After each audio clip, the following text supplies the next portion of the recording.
Jadi parkir ini sepertinya sepele, tapi kalau dianya tempat tersebut merupakan bangkitan perjalanan ya, bangkitan perjalanan, tarikan perjalanan, itu akan sangat berpengaruh terhadap lalu lintas sekitarnya. Nah, jadi sebagai bagian dari kita engineer merencanakan lalu lintas, rekayasa lalu lintas ini, parkir itu termasuk bagian yang krusial di dalamnya ya.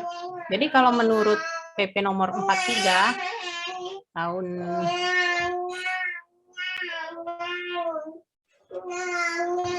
nggak berisik dikit ya.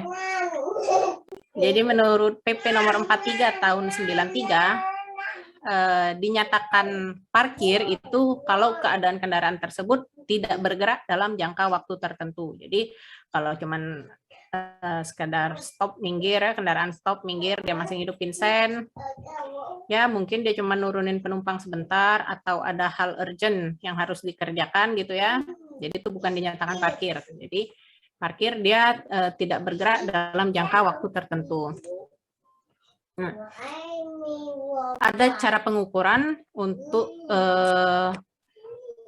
mobil penumpang ya. Jadi kalau pengukuran standar untuk mobil penumpang itu nanti kalau kita mau merencanakan parkir, kita harus tahu jarak gandarnya ya.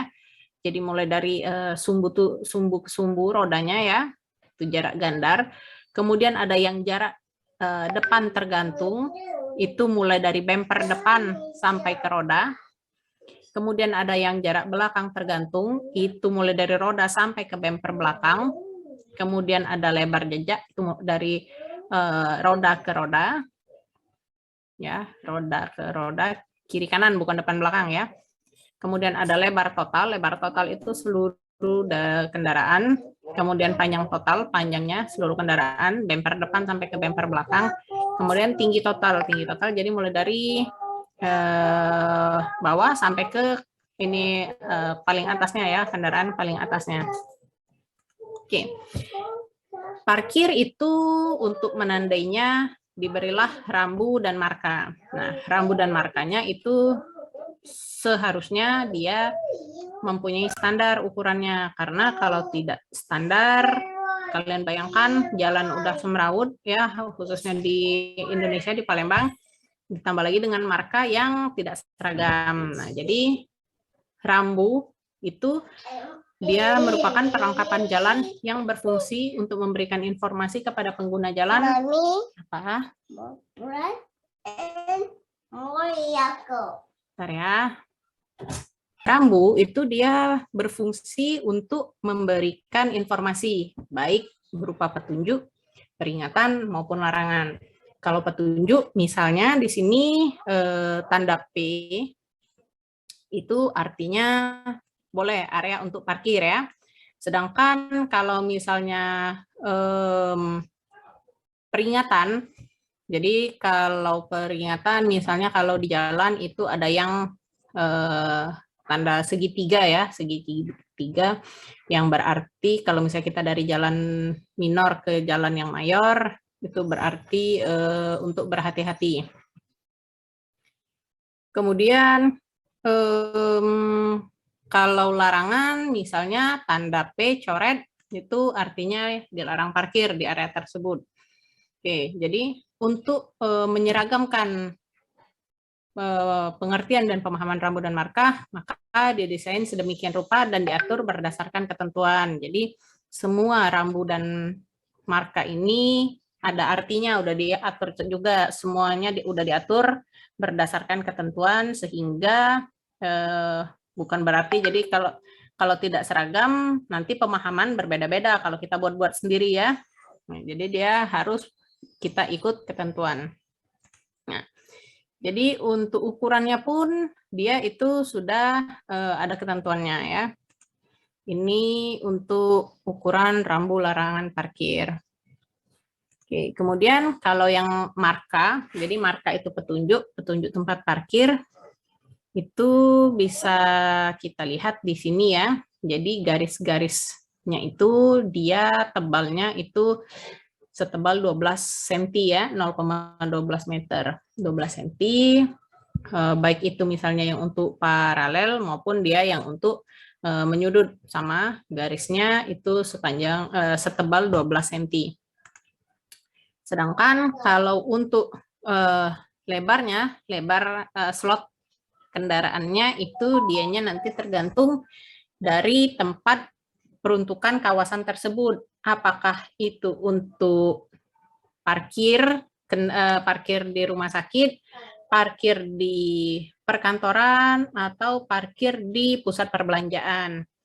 Kenapa dia berbeda-beda? Karena misal kalau orang di tempat kerja itu biasanya dia hanya cuman dia sendiri ya, turun dari mobil itu tidak terlalu perlu bukaan pintu yang lebar.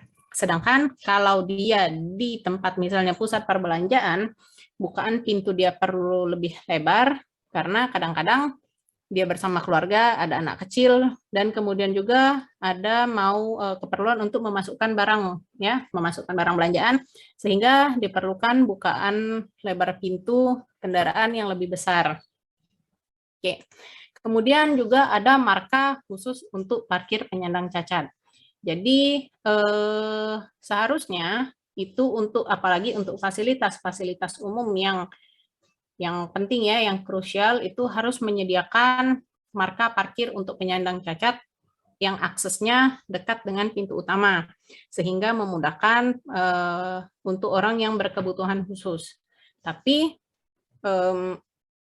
masih jarang ya Ibu lihat di sini kayak di mana ya, masih jarang untuk yang parkir memang untuk orang berkebutuhan khusus ya. Jadi belum ramah, fasilitas-fasilitas kita bisa dikatakan belum ramah untuk orang berkebutuhan khusus. Padahal itu harus mendapat perhatian lebih ya dari kita untuk menyediakan akses kemudahan. Oke. Jadi berdasarkan moda angkutannya, jenis moda angkutannya, parkir itu dia dibedakan menjadi dua. Ada parkir kendaraan bermotor dan parkir kendaraan tidak bermotor. Nah, parkir kendaraan bermotor itu juga dibagi lagi. Ada dia yang kendaraan roda 2, kemudian ada kendaraan roda 4, dan kemudian ada bus dan truk. Nah, kalau misalnya kayak di mana ya? Di tempat-tempat yang sudah memang dia kawasan wisata gitu ya, yang memang dia biasa dikunjungi oleh rombongan tur gitu ya, dia pasti menyediakan parkir khusus untuk bus ya, biasanya untuk bus. Tapi kalau di kita enggak tahu Ibu, di Palembang nih belum nemu juga Ibu ya. Apa Ibu yang enggak tahu ya, jadi tempat-tempat misalnya dia yang memang menyediakan khusus parkir bus di sini. Jadi memang yang daerah sudah biasa dikunjungi misalnya rombongan itu tadi tur rombongan tur ya, jadi biasanya kan pakai bus. Jadi tempat tersebut biasa memang harus sudah menyediakan parkir untuk bus. Kemudian parkir kendaraan tidak bermotor, misalnya area parkir untuk becak. Nah ini biasanya memang khusus diperuntukkan supaya tidak mengganggu lalu lintas. Kemudian berdasarkan lokasi parkir, itu dibedakan menjadi dua. Ada yang parkir di badan jalan atau on-street parking, kemudian ada yang parkir di luar badan jalan atau off-street parking. Jadi kalau misalnya ada di badan jalan, itu dia tidak punya tempat parkir khusus, jadi dia mengambil sebagian lajur jalan ya untuk parkir. Kalau di luar badan jalan itu memang dia membuat khusus tempat parkir di luar dari lalu lintas ya, di luar dari lajur lalu lintas. Oke. Jadi umumnya pusat kegiatan itu dia akan menimbulkan aktivitas parkir pastinya, karena orang yang menuju ke pusat kegiatan tersebut biasanya membawa kendaraan ya. Karena juga dari perilaku kita yang lebih menyukai, lebih memilih prefer untuk membawa kendaraan pribadi daripada menggunakan kendaraan umum. Itu banyak lagi sangkutannya, kenapa lagi kita memilih kendaraan pribadi daripada angkutan umum, banyak lagi ya. Oke, tapi kita yang di sini lihat beberapa masalahnya. ketika pusat kegiatan itu menimbulkan aktivitas parkir, jadi kalau misalnya bangkitannya itu tidak tertampung oleh fasilitas parkir di luar badan jalan yang tersedia, jadi dia meluap ke badan jalan. Jadi maksudnya, misal nih kayak di kantor gubernur ya, Jalan Kapten Arifah itu, kantor gubernur. Dia parkir yang di luar badan jalan, yang off street itu ada ya, yang off street ada. Tapi jumlah pegawai di perkantoran di situ kan banyak tuh, ada yang sekitaran situ ya, mulai dari apa tuh, kantor gubernur, kemudian inspektorat, depannya ada PU, Kejati udah pindah. Nah, jadi di situ bangkitannya itu sudah tidak tertampung, satu orang membawa satu kendaraan. Jadi dari parkirnya yang sudah tersedia di luar badan jalan itu meluap sampai ke badan jalan. Jadi di pinggir-pinggir jalan itu banyak kendaraan yang parkir ya, sehingga itu mengakibatkan gangguan untuk, nanti kalau misalnya habis join lagi ke link yang inilah ya. Jadi dia mengakibatkan gangguan kelancaran arus lalu lintas. Kalau misalnya kita lewat situ, apalagi kalau jam-jam siang ya, jam makan siang atau jam-jam pulang gitu ya, semua kendaraan bergerak keluar serentak, itu mengakibatkan gangguan kelancaran arus lalu lintas. Yang dia parkir di pinggir jalan itu pun, jalan yang tadinya 2 lajur jadi tinggal 1 lajur karena satunya itu dipakai untuk parkir kendaraan. Kemudian tidak tersedianya fasilitas parkir di luar badan jalan, sehingga bangkitan parkir secara otomatis memanfaatkan badan jalan untuk parkir. Nah, ini contohnya kalau Ibu bilang tidak bermodal ya, jadi misal kita buat tempat usaha, misal Ibu buat restoran, ada kan restoran yang misal di pinggir jalan ya, tapi udah lahannya itu dihabisin semuanya untuk area restorannya, dia nggak mikirin parkirnya. Parkirnya ya sudahlah, bisa ngambil di pinggir-pinggir jalan, itu tidak mau keluar modal lebih ya, tidak galak rugi. Jadi bangkitan parkir itu otomatis seluruhnya menggunakan badan jalan untuk parkir. Nah ini nggak boleh,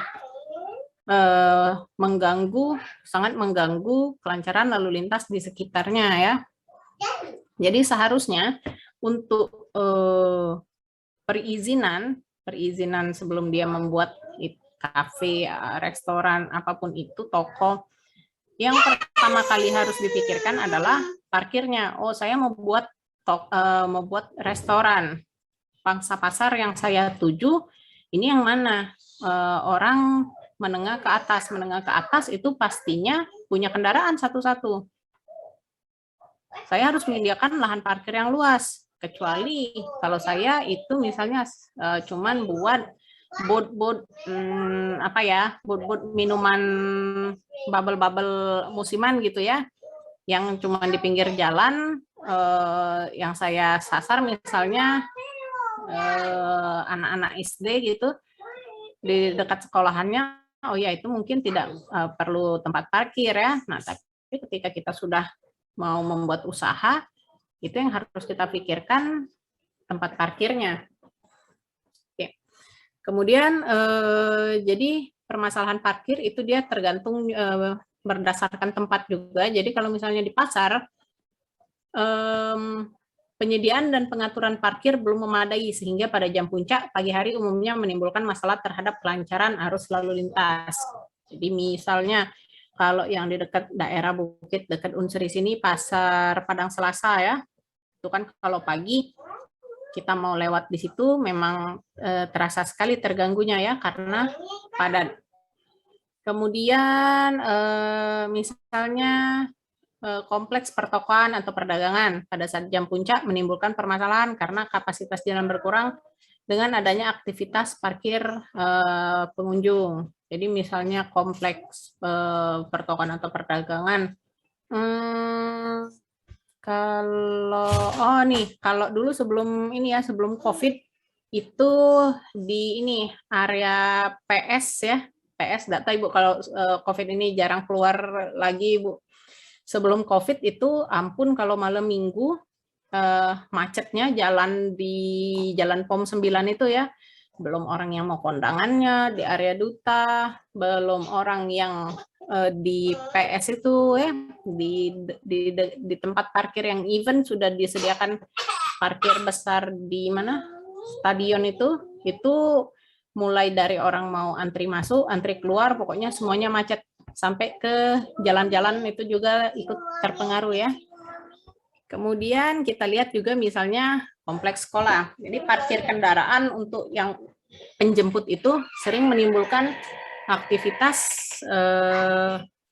aktivitas yang ditimbulkan dari kegiatan menjemput anak sekolah itu menimbulkan kemacetan karena tidak tersedianya fasilitas parkir dan pengaturan parkir di badan jalan yang belum baik. Contohnya kompleks sekolah itu di mana ya? Oh ini nih, di Muhammadiyah Balayuda di dekat Simpang Polda itu ya. Itu kan jadi yang penjemput itu memang parkirnya ya di badan jalan, di pinggir-pinggir jalan itulah macetnya ampun itu ya kalau jam anak sekolah. Atau ini di Kumbang ya, di Kumbang itu sekolahnya untuk menengah ke atas, satu anak satu kendaraan, pasti itu dijemput pakai kendaraan pribadi, Bu Rasa nggak ada yang pakai kendaraan umum. Nah bisa dibayangkan dengan jalan yang kecil ya, jadi satu anak satu kendaraan, memang dia memakan di tempat parkirnya ada, tapi itu tadi tidak bisa menampung seluruh kendaraan, jadi masih makan di badan jalan juga. Nah itu juga menimbulkan gangguan terhadap arus lalu lintas di sekitarnya. Kemudian di kompleks perkantoran itu tadi ya, umumnya sudah menyediakan fasilitas parkir, namun ada yang kantor-kantor tertentu yang bangkitan parkirnya cukup besar sehingga lahan parkir yang sudah disediakan tadi itu tidak bisa menampung kendaraan yang ada. Kemudian di tempat ibadah, jadi di tempat ibadah itu umumnya tidak tersedia untuk kendaraan roda 4 yang memadai. Jadi sehingga pada hari-hari tertentu sering terjadi lonjakan bangkitan parkir yang besar sehingga tidak tertampung oleh fasilitas parkir yang ada, bersifat insidental. Contohnya kalau misalnya Lebaran ya, Lebaran itu pastinya macet bukan macet gimana, parkir kendaraannya ya penuh. Atau misalnya ketika hari Jumat mau sholat Jumat itu memang umumnya jadi padat ya di sekitar masjid karena itu tadi parkirnya untuk kendaraan roda 4 kurang memadai ya. Oke.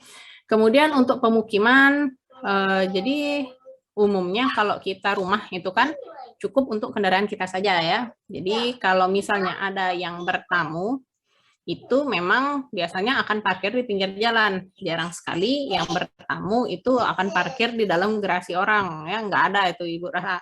Oke lah ada 1 atau 2, itu pun barangkali misalnya karena ya keluarga yang bertamu. Tapi kalau misalnya memang dia garasinya udah memang cukup untuk kendaraan sendiri, kalau ada tamu pastinya memakan badan jalan. Nah, itu juga menimbulkan gangguan terhadap lalu lintas sekitar. Oke. Jadi untuk menangani masalah parkir itu ada kajian terhadap permintaan parkir atau parking demand dan juga kajian terhadap besarnya penyediaan fasilitas parkir ya atau parking supply. Jadi antara supply dan demand itu harus dilihat. Jadi kalau misalnya untuk di jalan itu harusnya sebaiknya diatur. Jadi ruas jalan mana yang dibolehkan untuk parkir, including kita atur lokasinya dan juga pola parkirnya ya. Apakah pola parkir menyudut, apakah dia paralel, sehingga menghasilkan gangguan yang seminimum mungkin terhadap arus lalu lintas. Kita pertimbangkan juga kalau misalnya dia parkir paralel itu ketika dia mau masuk parkir ya, mau nyusun kendaraan parkir itu, dan bagaimana ketika mau keluar kendaraan itu ya, ganggu lalu lintas enggak. Kemudian pemanfaatan fasilitas parkir yang sudah ada itu seoptimal mungkin digunakan. Kemudian penyediaan fasilitas parkir di luar badan jalan itu harus ada ya, khususnya di kawasan perdagangan, perkantoran, serta tempat hiburan atau rekreasi. Dan itu tadi penambahan item persyaratan parkir dalam pengusulan IMB. Jadi untuk penyediaan fasilitas parkir itu setidak-tidaknya misalnya dia harus menyediakan berapa slot parkir gitu ya, ketika dia pengusulan IMB-nya. Jadi apalagi kayak tempat hiburan, jasa, kawasan perdagangan itu wajib harus menyediakan tempat parkir. Kita juga sebagai konsumen, sebagai customer ya, kalau tempat tersebut tidak ada tempat parkirnya kan males kita. Misal mau jajan di mana, tapi mikir, aduh di situ tidak ada tempat parkir. Nanti parkirnya, misalnya parkirnya bertumpuk ya, berlapis. Lagi enak-enak makan, dipanggil, disuruh pindahin mobil. Itu kan buat orang jadi malas juga.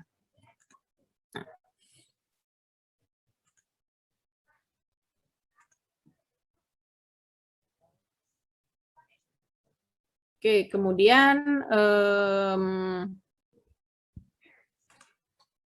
ada beberapa kebijakan-kebijakan parkir itu ya. Jadi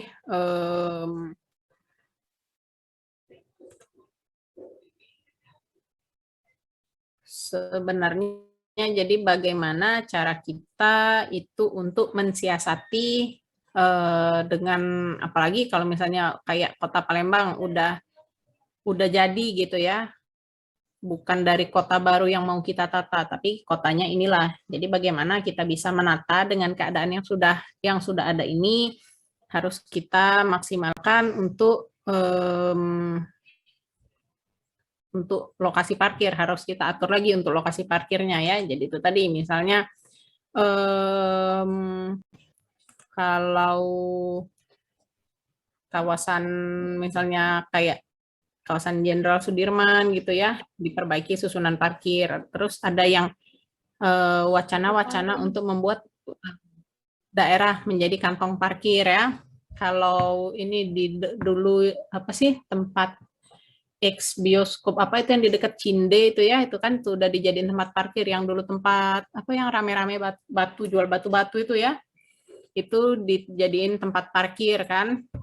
Jadi kalau yang tadinya di area Cinde itu bebas, nggak boleh ada kendaraan yang parkir, seharusnya kendaraan parkir di situ semua kemarin sudah oke. Tapi sekarang kalau Ibu lihat udah balik lagi, mobil-mobil sudah parkir lagi di depan pasar Cinde itu ya. Itu juga sebenarnya dibutuhkan dari kerjasama dari kedua belah pihak ya, baik dia penyedia jasa dan juga kita yang pengguna jasanya. Kalau kayak dari sisi kita yang orang mau berbelanja ini kan kadang-kadang alah, nggak mau lah parkir jauh-jauh, aku nak di depan situ nian, pokoknya nak minta turun ke sopir di depan situ nian. Nah, kan itu kan juga susah ya, sudah diatur sedemikian rupa, tapi yang customer ini tadi masih mau melanggar itulah. Jadinya ya itu tadi susah, yang tukang parkir juga kalau dikasih duit lebih oke boleh, silakan parkir di depan situ. Jadi ya susah-susah juga ngatur membuat kebijakan parkir ini ya. Oke, jadi untuk menentukan kebutuhan parkir itu ada beberapa metode ya. Jadi ada berdasarkan kepemilikan kendaraan, kemudian berdasarkan luas lantai bangunan, kemudian berdasarkan selisih terbesar antara kedatangan dan keberangkatan kendaraan. Kita lihat satu-satu ya. Jadi kalau kepemilikan kendaraan itu kita mengasumsikan bahwa hubungan antara luas lahan parkir dengan jumlah kendaraan yang tercatat di pusat kota. Jadi semakin meningkatnya jumlah penduduk, maka kebutuhan lahan parkir akan semakin meningkat karena kepemilikan kendaraan meningkat. Jadi kita lihat kalau misalnya kita di Palembang ya, kita penyediaan lahan parkirnya itu tentu berbeda dengan misalnya di yang kota kecil. let's say misalnya itu di mana ya yang lebih kecil, oke, misalnya di Pali. Nah, jadi penduduknya kan berbeda sehingga penyediaan fasilitas parkirnya juga berbeda. Kemudian itu berasumsi dengan luas lantai bangunan. Jadi misalnya semakin besar bangunan yang kita buat, itu misal buat gedung pusat perbelanjaan ya. Nah, pusat perbelanjaan itu kan kita asumsikan bisa menampung orang dalam satu waktu, misalnya 200 pengunjung dalam satu waktu. Nah, paling tidak ya kita harus menyediakan 200 lot parkir untuk pengunjungnya ya. Berbeda dengan kalau misalnya kita itu cuman buka usaha itu di ruko. Di ruko itu luas lantai bangunannya tidak sama dengan lebih kecil dari misalnya kita buka itu tadi pusat perbelanjaan ya, mall gitu ya. Nah, jadi slot parkirnya juga yang kita sediakan itu lebih kecil. Kemudian ada selisih antara kedatangan dan keberangkatan kendaraan. Jadi itu kita hitung dengan menghitung akumulasi terbesar pada suatu selang waktu pengamatan. Jadi kita lihat akumulasi parkirnya ya, jumlah kendaraan parkir di suatu tempat pada selang waktu tertentu, di mana jumlah kendaraan parkir ini tidak akan pernah sama pada suatu tempat dengan tempat lainnya dari waktu ke waktu.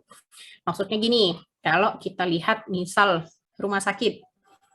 Rumah sakit itu jam ramenya dia pagi ketika ada praktek dokter ya, kemudian ketika jam besuk, dan ketika malam masih ada lagi dokter praktek ya. Nah, itu ramenya. Tapi kalau misalnya kita lihat di misal hotel, nah hotel itu beda lagi. Kalau pagi pengunjungnya beraktivitas keluar, tapi dia ramenya itu mungkin sore sampai malam. Sore yang orang sudah kembali ke hotel untuk istirahat ya, atau dia yang sekedar orang mau makan di restoran hotel tersebut, atau dia ada tempat untuk orang hangout ya. Nah, jadi jumlah kendaraan parkir itu tidak akan pernah sama antara satu tempat dan tempat lainnya dan antara waktu ke waktu. Yang kita lihat adalah akumulasi yang terbesarnya. Jadi ketika kalau contohnya tadi rumah sakit, kita lihat jam tersibuknya itu jadi selisih terbesar antara kedatangan dan keberangkatan kendaraannya itu yang kita lihat. Oh, paling rame misalnya sekian kendaraan, itulah yang harus kita sediakan jumlah slotnya parkirnya ya. Oke. Jadi ada beberapa istilah-istilah yang digunakan untuk kita menganalisis karakteristik parkir. Jadi ada durasi parkir. Durasi parkir itu lama parkirnya suatu kendaraan. Kemudian itu tadi akumulasi parkir. Jadi jumlah kendaraan yang sedang berada pada suatu lahan parkir pada selang waktu tertentu. Kemudian tingkat pergantian atau parking turnover itu diperoleh dari jumlah kendaraan yang telah memanfaatkan lahan parkir pada selang waktu tertentu dibagi dengan ruang parkir yang tersedia. Jadi jumlah kendaraan yang ada itu per ruang parkir yang tersedia. Kemudian tingkat penggunaan atau occupancy rate itu dia akumulasi jumlah kendaraannya tadi dibagi dengan slot yang tersedia dikalikan dengan 100%. Jadi kalau tingkat penggunaan itu adalah rate-nya ya dalam persentase. Kemudian ada volume parkir. Jadi jumlah kendaraan yang telah menggunakan ruang parkir pada suatu lahan tertentu dalam satuan waktu tertentu, biasanya per hari. Jadi kita lihat misalnya volume parkir kalau kita mau ngitung apa misalnya di mana di suatu tempat ya itu dinyatakan per hari.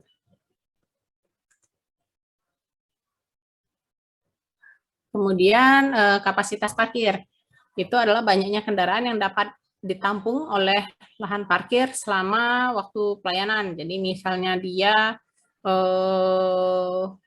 antar jam waktu pelayanannya ya, misalnya dari jam 7 pagi sampai jam 10 malam.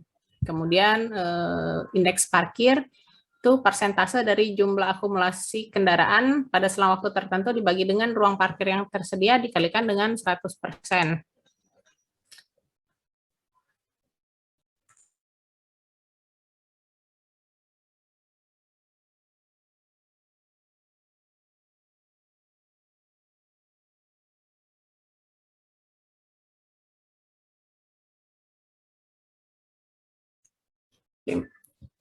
Jadi akumulasi parkir ini kita menghitungnya akumulasi itu.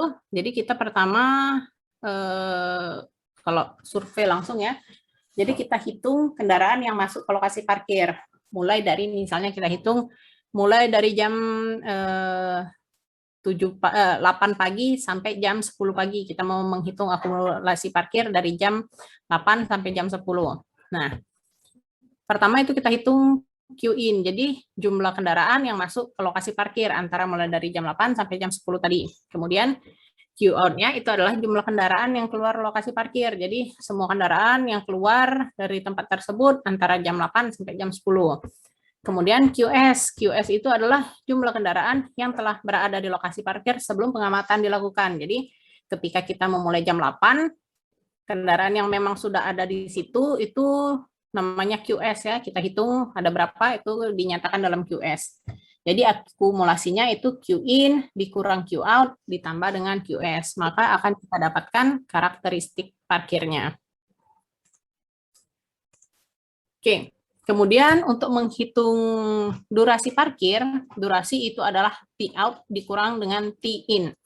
Jadi T-in itu adalah waktu saat kendaraan masuk lokasi parkir, dan T-out adalah waktu saat kendaraan keluar dari lokasi parkir. Jadi mendapatkan durasi itu adalah waktu dia keluar dikurangi dengan waktu kendaraan tersebut masuk. Kemudian ada tingkat pergantian parkir atau parking turnover. Jadi cara menghitungnya adalah QP dibagi dengan petak parkir yang tersedia. QP itu adalah sigma kendaraan yang parkir per periode tertentu. Jadi misal itu tadi mulai dari jam 7 pagi sampai dengan jam 19 misalnya waktu pelayanannya. Kemudian indeks parkir itu tadi persentasenya. Jadi dari akumulasi IP, indeks parkir ya, itu sama dengan akumulasinya dikali 100% dibagi dengan petak parkir yang tersedia. Kemudian ada rata-rata durasi parkir. Kita mau lihat seberapa lama rata-rata kendaraan tersebut parkir. Itu nilainya kita bagi, jadi durasi antara kendaraan pertama, kedua, ketiga, dan seterusnya sampai berapa kendaraan. Let's say misalnya 10 kendaraan ya. Itu dibagi dengan N, jumlah kendaraan yang parkir. Jadi kalau misalnya tadi ada 10 kendaraan, kita bagi dengan 10. Ada jumlah ruang parkir. Jadi ini rumusnya ya. Jumlah kendaraan yang parkir per periode waktu tertentu itu dikalikan dengan D, rata-rata durasi parkir, dibagi dengan lamanya periode pengamatan atau dalam satuan jam. Jadi itulah untuk mendapatkan jumlah ruang parkir yang dibutuhkan. Oke. Kemudian ada lagi yang namanya satuan ruang parkir. Satuan ruang parkir itu